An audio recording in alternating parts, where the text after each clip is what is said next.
Speak Daily English. Real English every day. Navigating conversations effectively, and that's something we all do, right? Every single day. Okay.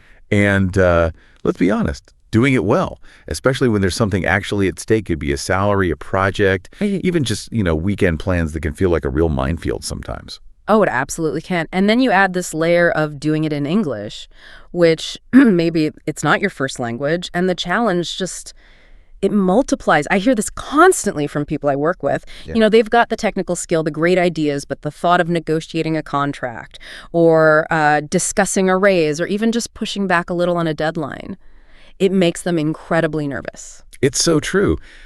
Negotiation isn't just for like the big boardrooms or those high stakes deals we see in movies. No. It's asking for a refund. It's coordinating a group project, figuring out who does what with a roommate. I mean, these skills are just fundamental. Precisely. So our mission really in this deep dive is to break down what effective persuasive negotiation looks like, particularly in English.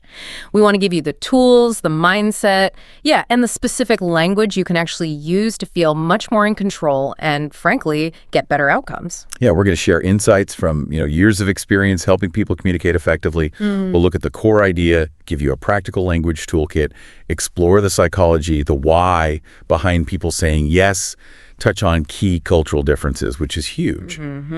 Crucial. And walk through some real-world examples, too. Think of it as getting the most important pieces of the puzzle, pretty quickly so you can start applying them almost right away. Okay, right. Let's unpack that a bit. Negotiation. What is it, really?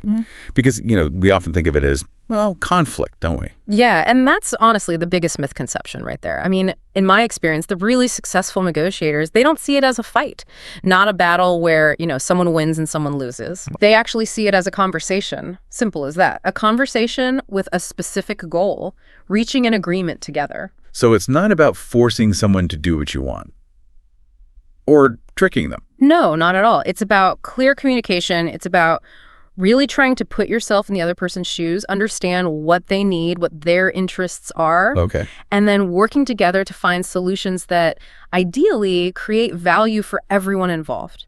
It's absolutely not about manipulation or, dirty tricks. Yeah, reframe alone is powerful. Just thinking conversation, not battle. Why do you think this feels so hard then, especially in English for non-native speakers?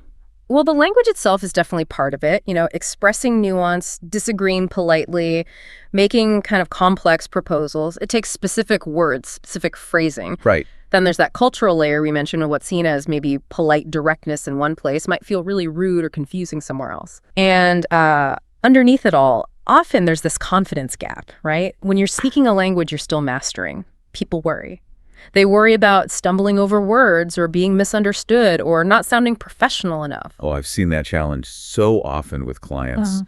That fear can just paralyze you sometimes. It really can. And that links right back to the biggest mistake I see people make. Yeah. Going into it with that win-lose mentality. The battle mindset again. Exactly. When you think it's a battle, you just focus on your position, what you want, and you completely miss opportunities to find creative solutions that honestly could be better for everyone involved. Okay, so if it's a conversation, does it follow a sort of predictable path? Are there stages? Generally, yeah. It helps to think of it in phases. First, there's preparation. That's where you figure out what you need, what you think they probably need, and importantly, what your alternatives are if you can't agree your plan B. Right, your walkaway point.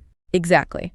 Then there's the opening. That's setting the tone, stating you want to talk. The main part is bargaining. That's the back and forth, exploring the options. And finally, closing, where you nail down the agreement and the next steps.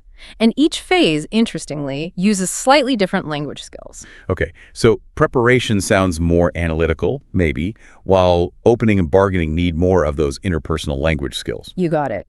And closing needs real precision, clarity. Now, the mindset you bring to all these phases is absolutely critical. The most effective approach I've seen, and what I always coach, is something I call collaborative curiosity. Collaborative curiosity. I like that. Yeah, it shifts the focus. It's not, how can I get what I want? It's a genuine open question. Okay, how can we solve this problem together? It just changes the whole dynamic of the conversation. It implies working with them, not against them. Okay, this is great. Let's get really practical now. What are some specific phrases, that essential language toolkit we need for these different phases? Okay, let's do it. Starting with the opening. You want to signal, you want to discuss something important, but, gently. not aggressively. So instead of a really blunt statement, you could try things like, I'd like to discuss, or I was hoping we could talk about. A slightly softer approach I often recommend, especially if it's a bit sensitive, is I've been thinking about our situation and I believe there might be an opportunity for us to explore some options together. That sounds much more inviting than just blurting out, we need to negotiate my contract now. Exactly. Much less confrontational. Now, when it's time to actually express your position, you want to state your view clearly, but again, without sounding aggressive. So I use phrases like, from my perspective, or the way I see it, or maybe my understanding is that. Okay, those sound like you're sharing information, not making demands. Right.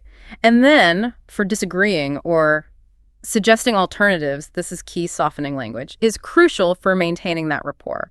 You don't want to shut them down. So you can say things like, I can see your point, however, or that's an interesting perspective, and I'd like to suggest perhaps, or one I really like. I appreciate that view, and I wonder if we might consider. Ooh, I appreciate that view, and I wonder if we might consider. That's really useful, isn't it? It validates their point, but pivots smoothly to your idea. It is. It's assertive, but it's not confrontational. Now, the language of compromise that's essential in the bargaining phase, you're inviting them to collaborate. So try questions like, what if we... would you be open to, or how would you feel about it? So instead of just saying that price is too high, you might ask, okay, what if we perhaps adjusted the scope slightly to meet that budget figure? Exactly. You're opening the door to solving the problem together. Now, for counteroffers, making the exchange really clear is important. Using conditional language helps a lot. If you could, then I would be willing to. The if-then construction. I find that incredibly useful. Like, if you could extend the deadline by 2 weeks, then I would be willing to include those additional features at no extra cost. It sets up a really clear trade. It leaves no room for doubt, right, about the terms. Now, sometimes you do need to indicate urgency, but without being pushy. I call these pressure phrases. Oh, right, like in sales situations or when project deadlines are really looming. Exactly that. You can use phrases like, given our timeline, or considering our constraints, or maybe to move forward effectively. For example, okay, given our timeline, we would need a decision by end of day Friday to ensure we can move forward effectively. See? That's professional urgency. It's not demanding. Yeah, much better than you need to decide by Friday or the deal's off. Definitely. And finally, the closing. You absolutely have to confirm the agreement to prevent misunderstandings later. So use clear summarizing phrases. So just to summarize what we've agreed, or, okay, let me make sure I understand correctly, or, right, just to confirm our next steps though. Okay, that toolkit gives us the actual words, the language. But negotiation isn't purely logical, is it? There's always that psychological layer, too. Oh, absolutely. And this is where things get really, really fascinating. While many business cultures, particularly in English-speaking environments, they really value logical arguments, using phrases like, the data shows, research indicates, based on the evidence. Like facts and figures. Exactly. But decisions are often influenced, sometimes really heavily, by emotion, by connection. So facts are necessary, but maybe not always sufficient on their own. That's a perfect way to put it. You need the logic, absolutely, to build trust, show viability, but you can also appeal to their feelings, their aspirations, maybe their concerns. Think about using language like, imagine how this could, or think about the impact on, or consider the opportunity to. You're essentially painting a picture that resonates on a deeper, more emotional level. You're connecting the logical benefits to what matters to them personally. Precisely. And there are some key psychological principles that really influence persuasion, which are incredibly useful in negotiation. I often talk about these with clients I work with. First one, reciprocity. Basically, people feel inclined to return favors. Right, give and take. Exactly. So you might open a conversation by acknowledging past help. Given how helpful you were with that last project, I was hoping you might consider.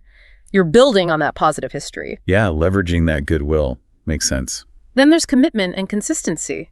People generally prefer to act in ways that align with what they've said before or their stated values. So you could gently frame things like, as someone who I know really values innovation, or given your commitment to quality, you're subtly reminding them of who they are or what they stand for. Huh. That's a clever way to frame a request, aligning it with their self-image. It can be very effective. The third one is social proof. We're all influenced by what others are doing, right? So sharing friends, statistics, what competitors or peers are doing can be persuasive. Many of our clients have found industry leaders are actually moving toward, or the trend we're seeing is, for example, I've seen that many companies in your sector who implemented a similar system actually saw around a 20% increase in efficiency. Ah, using data to back up that social proof makes it stronger. Definitely strengthens it. Fourth is authority. People tend to trust credible sources, experts. So you can lend weight to your points by referencing your own experience or knowledge carefully. In my experience, based on our research, or industry experts generally recommend. Yeah, I find you have to deliver that one confidently, but definitely not arrogantly. It's a fine line. Absolutely. It's about showing expertise, not about showing off or sounding superior. The fifth principle is liking. It sounds almost too simple, but we're just more likely to agree with people we like and trust. The human element. Exactly. Build that rapport. Show genuine appreciation or understanding. I really appreciate your perspective on that. Or, I can totally see why you'd feel that way. Make it human. A little bit of empathy can go such a long way. It truly, truly does. And finally, number 6 is scarcity. Things that seem limited in availability or time, they often feel more valuable. So you might use phrases like, this particular opportunity is available until, or we have limited capacity for, or given the timing constraints. Okay, so reciprocity, commitment consistency, social proof, authority, liking, and scarcity. Wow, that's a powerful toolkit just to be aware of. But you're not suggesting we try and use all 6 of them every single time, are you? Oh, definitely not. No, that would feel incredibly unnatural, probably manipulative too. The key is to understand these principles, be aware of them, and then weave in the ones that feel most relevant and authentic to your specific situation, mainly to support your logical arguments. All right, use them strategically and genuinely. Okay, this is great. Let's take these phrases and these principles now and see how they actually play out in some really common situations that our listeners probably face. How about that classic scenario, salary negotiation? Ah, yes, the big one. A perfect example. So let's imagine you've had a great year, you've exceeded your goals, and you want to discuss your compensation. But, your manager is under some budget pressure. Okay, classic dilemma. Yeah. How would you open that conversation using our toolkit? Right, so you'd start with that gentle opening we talked about. Hi, manager's name. I'd like to schedule some time to discuss my compensation and career development. I've been reflecting on my contributions over the past year, and I believe there might be an opportunity for us to discuss adjustments. Then you present your case using objective evidence. Maybe bring in some social proof or authority. Okay, so bring in the facts, like I exceeded the sales targets by 15%, or I took on these additional responsibilities, and maybe based on some market research I've done, similar roles in our industry typically offer 10-15% more. Exactly. You're building that logical case. Now, let's say the manager responds with, look, I appreciate that, but the budget is really tight this year. That's where your collaborative curiosity kicks in. First, acknowledge their constraint. Okay, I understand budget constraints can be challenging right now. Then you pivot. You pivot to exploring solutions beyond just that salary number. So offering alternatives. Yeah. Like maybe discussing the timing or other kinds of benefits. Precisely. You could ask, okay, I understand.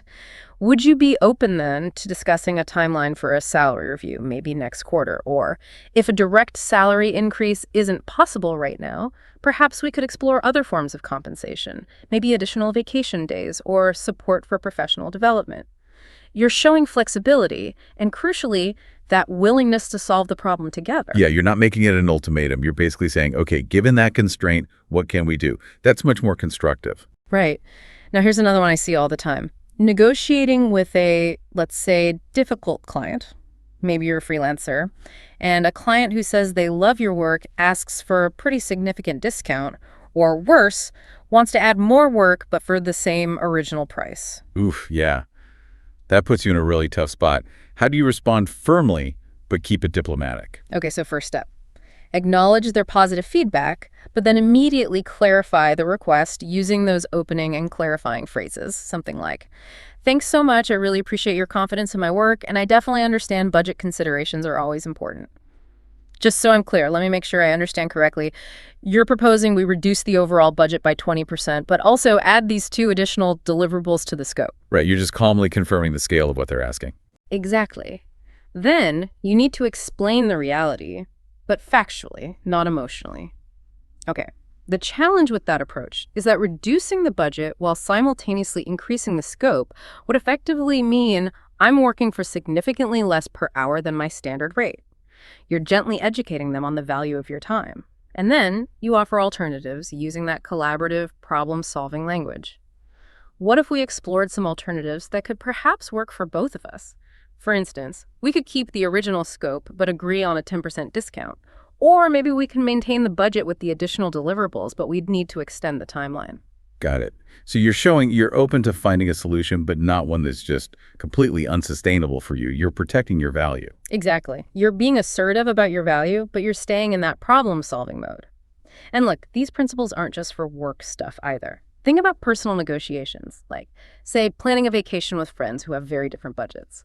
Oh, I've definitely been there. And relationships are absolutely key in those situations, so that psychology of liking must be crucial. Absolutely. It's often less about formal offers and counteroffers and much more about genuinely understanding each other's underlying interests, what really matters to each person. So instead of just arguing about specific hotels or flight costs, I'd try asking something like, okay, guys, I can see we have different comfort levels with spending for this trip, and that's totally understandable. What if we looked at this differently for a sec? What are the most important elements of this trip for each of you? Is it the specific location, certain activities, the style of accommodation, or is it more about the overall experience we have together?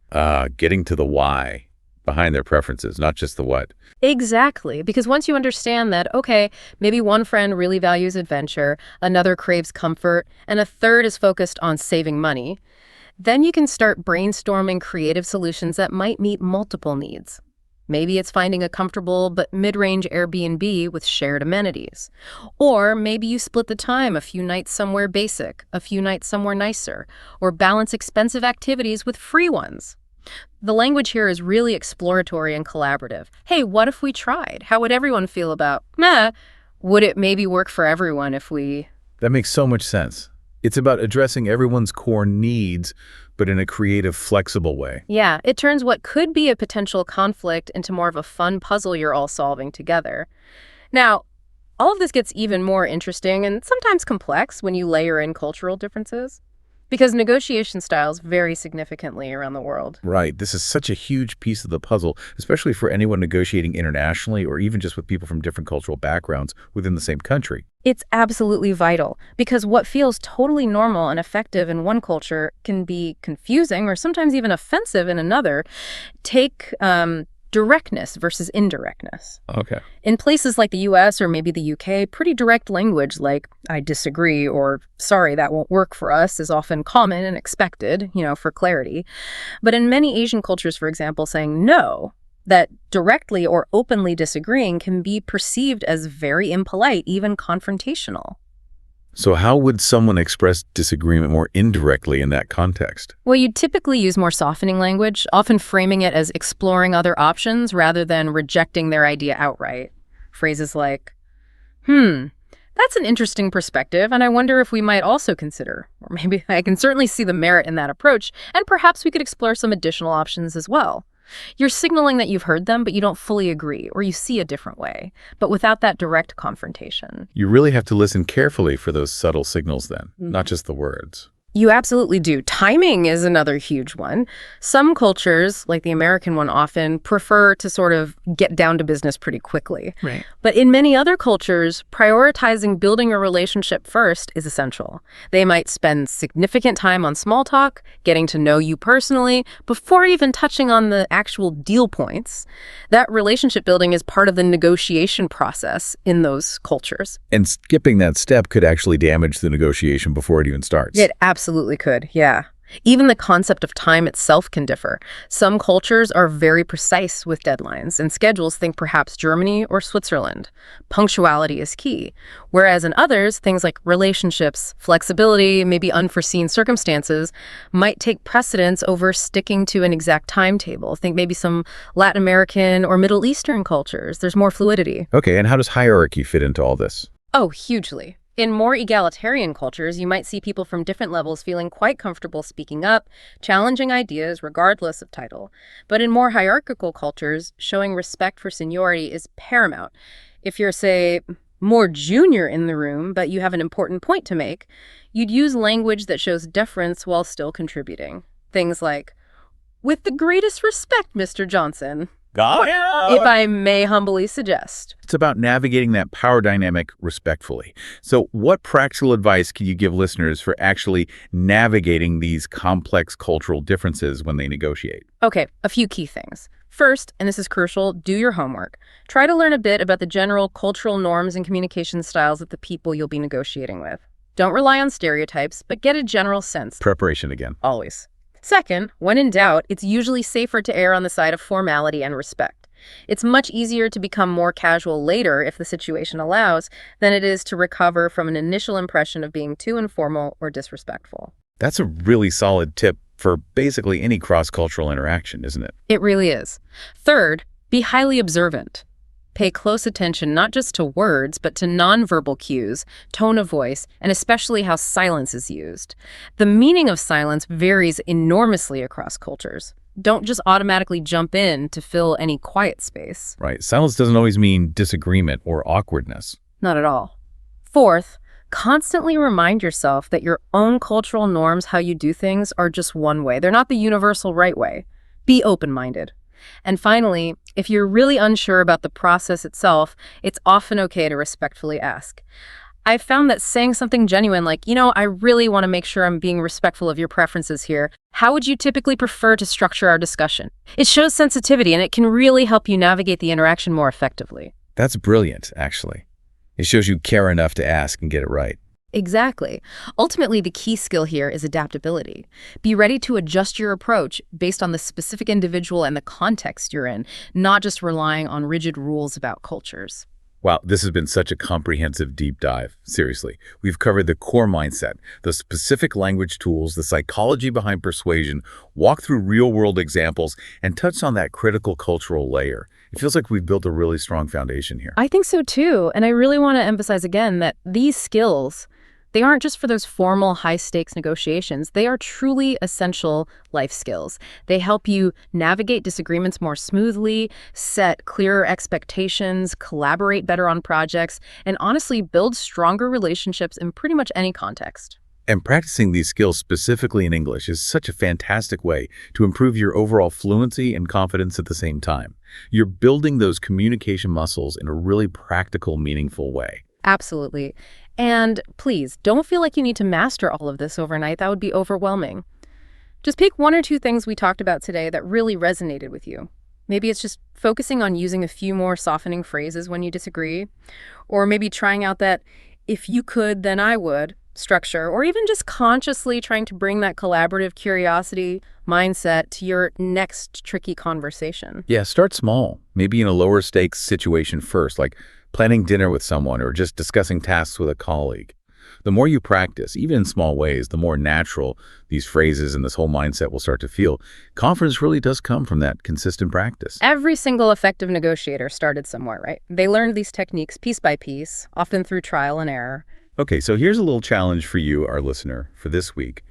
Identify just one conversation coming up where you might need to negotiate something, even if it's just a small thing. Then, choose just one specific phrase or technique we discussed today. Maybe it's an opening phrase, maybe it's a way to suggest an alternative, or perhaps a question to better understand the other person's interests and intentionally try to use it in that conversation. And then just observe what happens. How does it feel to use it? How does the other person react? You might actually be quite surprised by the positive shift it creates in the conversation's dynamic. We would absolutely love to hear about your experiences with this. If you try this little challenge, or if you have questions about a specific negotiation situation you're facing, please let us know in the comment section. We genuinely learned so much from your insights and your real-world experiences. And yeah, to make it a bit easier to remember all these different phrases and techniques we covered, we've put together a handy downloadable PDF resource for you. You should be able to find the link for that in the description for this deep dive. Definitely check that out. And of course, if you found this conversation helpful and you want to keep building your English communication skills with us, please make sure you're subscribed to The Deep Dive. We're here every week exploring topics just like this one, all aimed at helping you speak with more confidence and more purpose. Just remember, negotiation fundamentally isn't about winning at someone else's expense. It's really about finding the best possible solution together. And approaching it with that sense of collaborative curiosity, armed with the right kind of language, can genuinely open up possibilities you might not have even seen before. Thank you so much for joining us for this deep dive. Keep practicing those skills, stay curious, and remember that every single conversation is an opportunity not just to get something done, but also to build understanding, find creative solutions, and ultimately forge stronger connections. Absolutely. Until next time, communicate with confidence and purpose. Take care, everyone. Speak Daily English. Real English every day.